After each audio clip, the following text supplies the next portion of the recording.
ఇదేమిట్రా మొదటి పూట ఒకలాగా ఉన్నావు, మిగతా వేరులాగా ఉన్నవి అంటే, భలేవాడు స్వామి, నువ్వు ఎప్పుడో త్రేతాయుగం వాడివి, ఇది కలియుగం.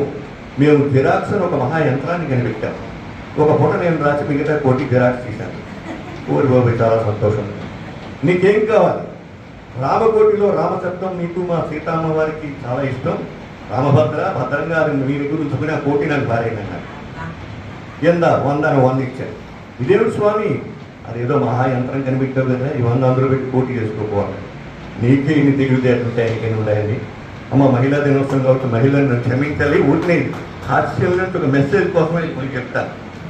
ఒక మహిళా అధ్యక్షురాలు చెప్తుంది, మనం చాలా ఇబ్బందులు పడుతున్నామే, ఆయన ఎప్పుడో రాత్రి 10 గంటలకు వస్తాడు, మనసేపు మనం ఉండడం ఎందుకు, 7:30-8 మన వంట మనం వండుకుని హాయిగా మనం భోజనం చేసి పడుకుందాం.